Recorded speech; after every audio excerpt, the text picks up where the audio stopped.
So I don't typically like to go to Washington, D.C. unless there's a special reason why. And this time, there was a special reason because I got to go up there and I got to be right next to the street, curbside, for the Army's 250th birthday parade.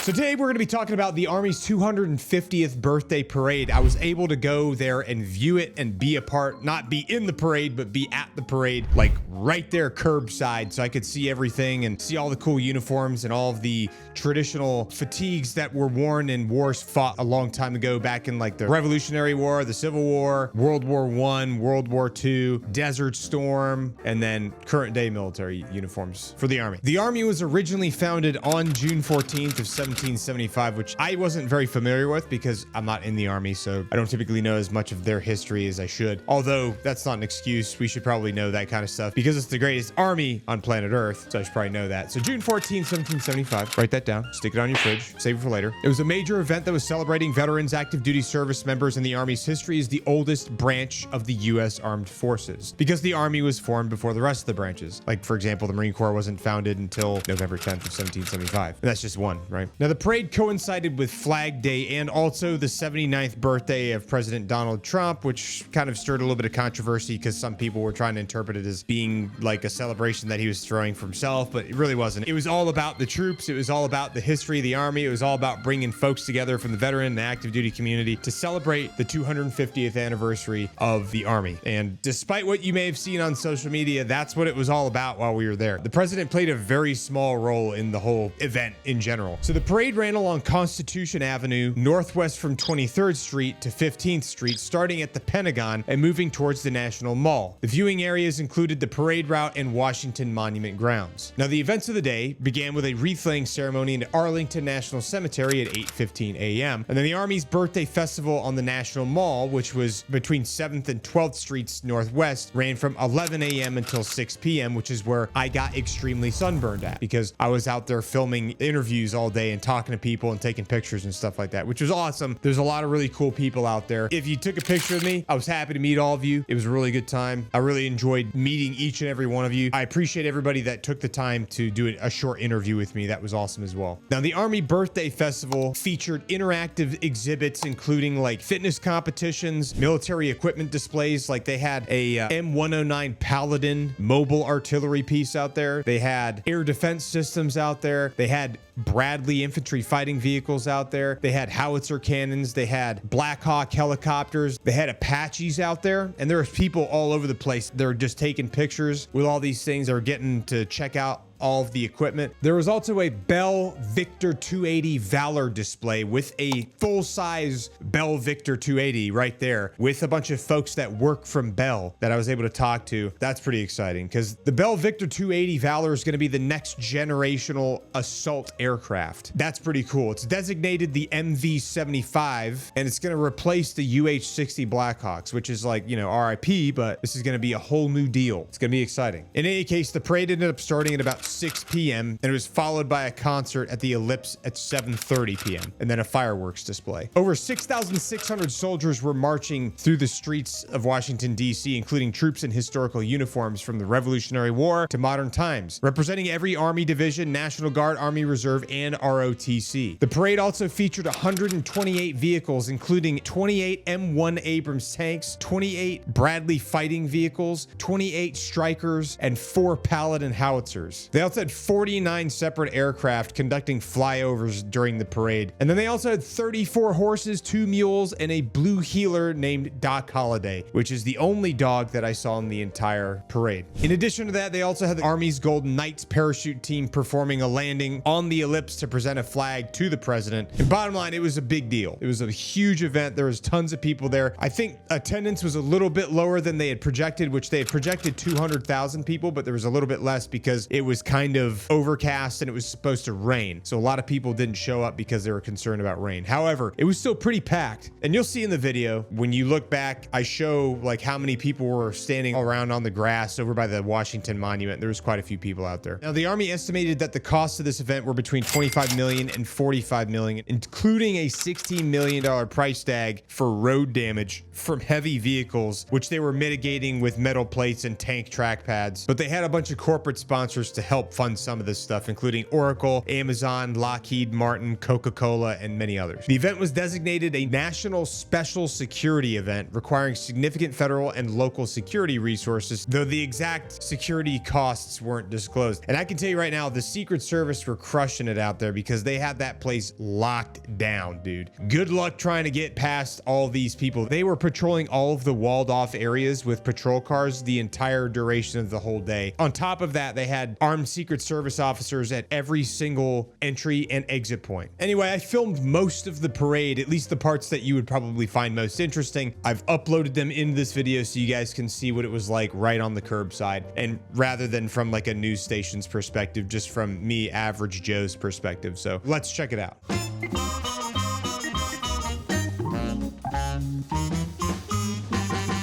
We are currently at the Army's 250th birthday celebration parade here in Washington, D.C. As you can see, this right here is where the Army is going to be marching down the road, and also all of the armored vehicles are going to be driving down the road. So very excited to share this with you guys. It's going to be pretty sweet. There's a couple of tanks back there.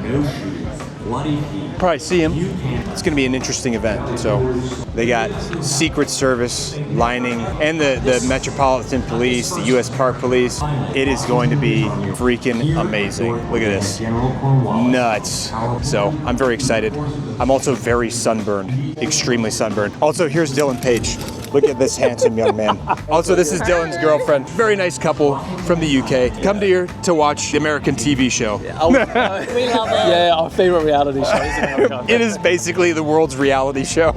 I'm looking forward to seeing all these uniforms that they're going to break out from all these previous battles. It's going to be really cool. A lot of good armored vehicles. You can just see the crowd down there at the very end, marching up the street with all the colors and standards. It is going to be something amazing, especially as they get a little bit closer. So I'm probably going to cut out for just a little bit until they get a little closer, and once they get right up next to us, we're going to start recording because I want you guys to see how incredible this was. Oh, they're playing that song, "The Army is Marching Along." Look at this. They're playing the Army's, I think the Army's theme song, if I'm not mistaken. I think it says "The Army Comes Marching Along" is their department's theme song. That is a general, I think. That is a 2-star general, I think. Wow. Yeah! Awesome. Let's go. Oh, damn. Look, you can see the different. That is freaking cool, man.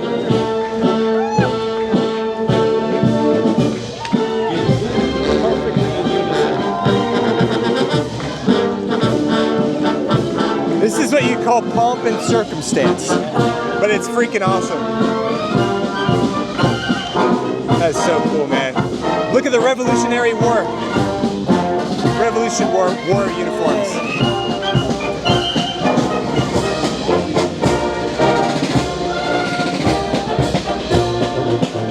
That is freaking awesome, man. Comes marching along. Looking sharp.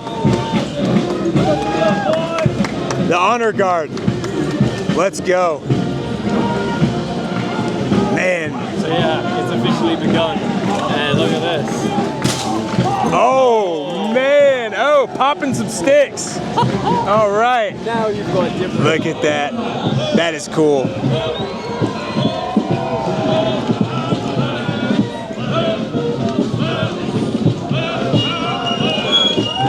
Man, what's the one? That is freaking cool, man.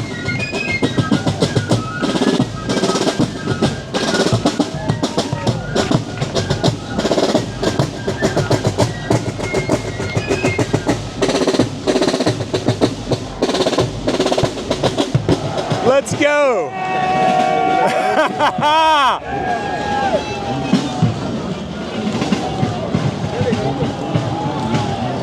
Oh, that is so cool. That was awesome. Yeah, huge. Well behaved. Pretty insane. Oh, that is so cool.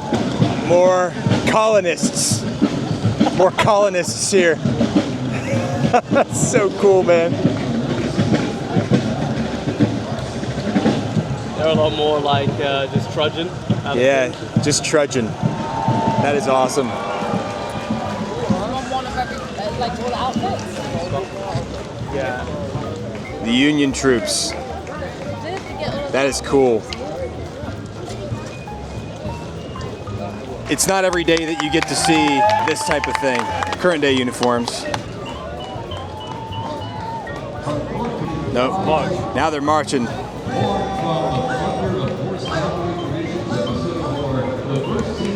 Looks like a lot of the leaders of these formations are like field grade officers, like lieutenant colonels and stuff like that. Yeah. So pretty high ranking officers in charge of each of the troop formations. Got the horse and carriage. Yeah, buddy. Let's go. What's going on? That is freaking cool, man.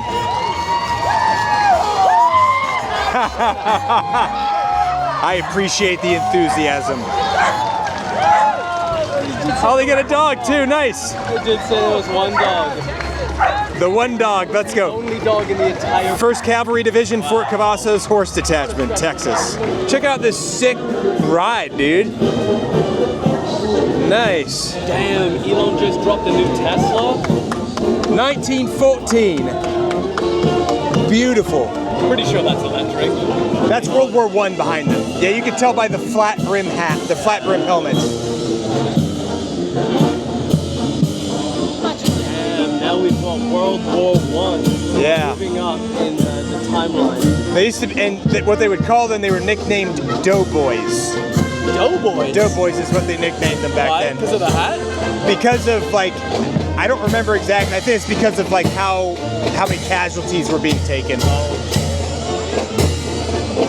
To be fair, you just look at that and you're like, that's. Imagine fighting a war like that, you know what I mean? Imagine fighting a war in that thing. That'd be crazy.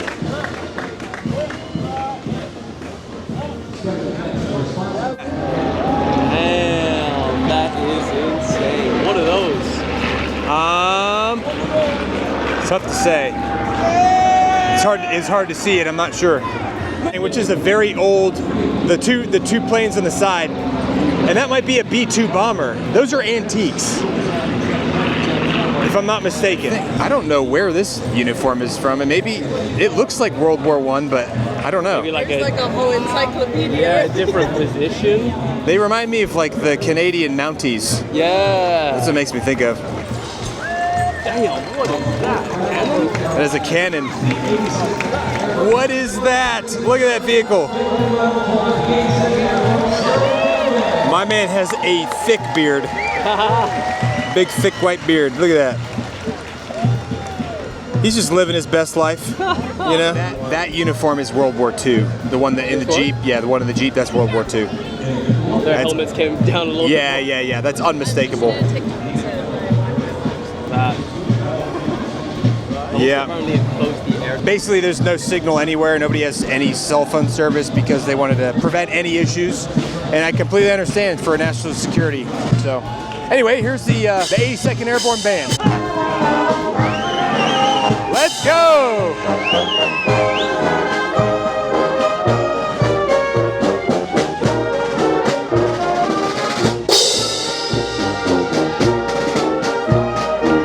This is all World War II, 82nd Airborne. Because 82nd Airborne went in at Normandy. Okay, now we are at World War II. Yeah.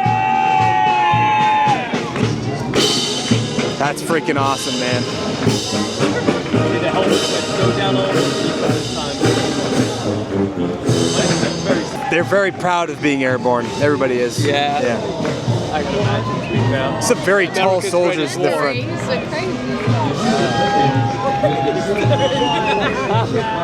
Here's the band. Bro, it literally looks like a movie. Yeah, that is an M60. That is an M60 tank. It's coming up the road, literally looks like a Look at that.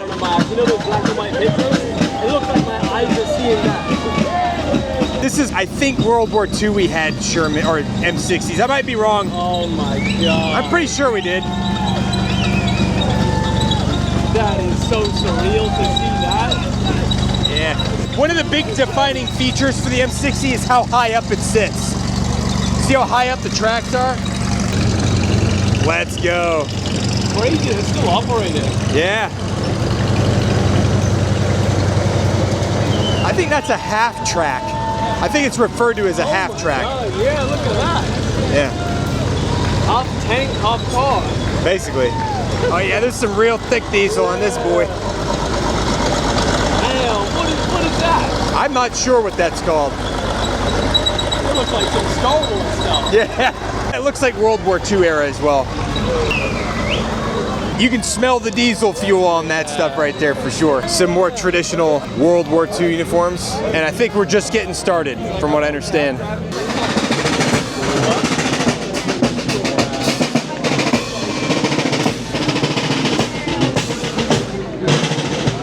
Oh yeah. Now that's called a Bradley infantry fighting vehicle. We've actually donated a lot of those over to Ukraine. Oh really? Yeah, we have. Super strong vehicle. And the M109 Paladin fires a 155 shell, and you can go multiple kilometers with it. So it's basically a howitzer on wheels, essentially. It's a mobile artillery piece. Editing team, if you can figure out what kind of a artillery piece that is, slap it up on there. Dude, look at all those people. So many people here. Hey, look, it's an Abrams tank right there. This has been a crazy experience. Multiple Abrams tanks over there. This has been crazy. These are called Strikers. I think the Army's the only branch that has Strikers. That's like the most American thing ever. Like, I'd love an armored vehicle in my house.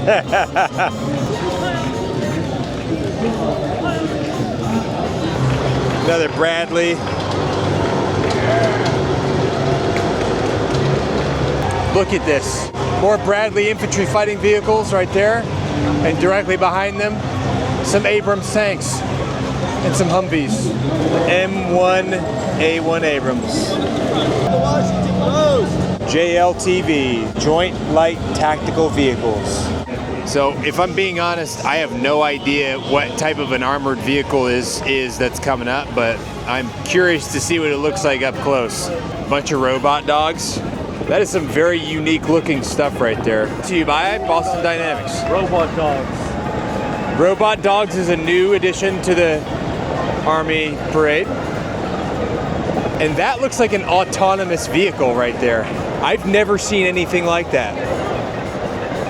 But I guess it's autonomous, like it's a drone tank. That is the first time I've ever seen anything like that. I guess that makes sense that we would have tanks that could be drones. Wow. Isn't that wild? It's the craziest outfits. Yeah, so those are West Point cadets right there.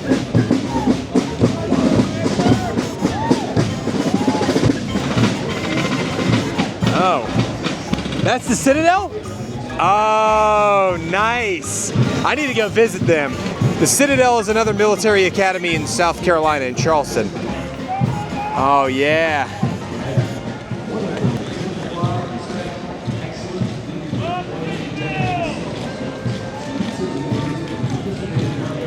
Look at that. Those are some nice looking boots, huh?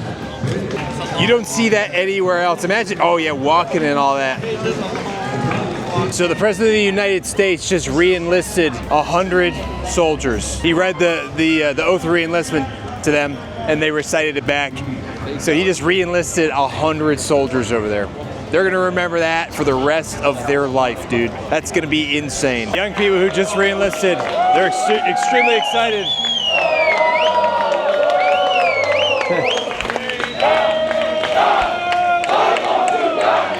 So it is, well, it's 5:32 in the morning. I was planning on leaving earlier, but I didn't get back to the hotel until like, oh God, midnight or something like that, like late. So I'm leaving the hotel now. Just finally pulling out. So I'll drive back home and we'll wrap up there because it was an interesting event. In any case, the last time there was a major military parade in Washington, D.C., aside from like when 8th and I does their little military parades over there, was back during the National Victory Celebration Parade on June 8th of 1991. Or that event celebrated the U.S. victory in the Gulf War, which is Operation Desert Storm, and it featured over 8,000 troops, military bands, tanks, armored vehicles, and a flyover of 80 different aircraft, including F-117 stealth fighters and Patriot missile launchers. The parade was centered on Constitution Avenue and drew an estimated 800,000 spectators and cost about $12 million, with $3 million covered by private donations. At the time, the president was George H.W. Bush, and he oversaw the event, which included a fireworks display and was seen as a unifying moment post-Cold War. Now, that's the last time that there was a major military parade in Washington, D.C., so it was cool to be able to attend potentially the last one for a while. Who knows, you know? It was cool to be able to see that. There was also a large group of people that got re-enlisted and also took the oath of enlistment from the President of the United States, which I'm sure they're going to remember that for the rest of their lives, because that's like a once-in-a-lifetime thing, regardless of who the president is. It doesn't matter who the president is. I mean, I know guys that, you know, took the oath of enlistment or re-enlisted with the president during George H.W. or George W., and they remembered that stuff today. It's a very memorable thing, you know, so that was pretty cool. Anyway, I hope you guys enjoyed the video. Either way, it was an awesome time. I had a really good time seeing everybody that was out there, connecting with all of you. If I saw you in person, hopefully you came up and said hey or got a picture or something. But yeah, it was a lot of fun. I just need to put sunscreen on next time. Anyway, thank you so much for watching. Let me know in the comments which military vehicle you thought was the coolest out of all those. As always, we'll see you in the next video.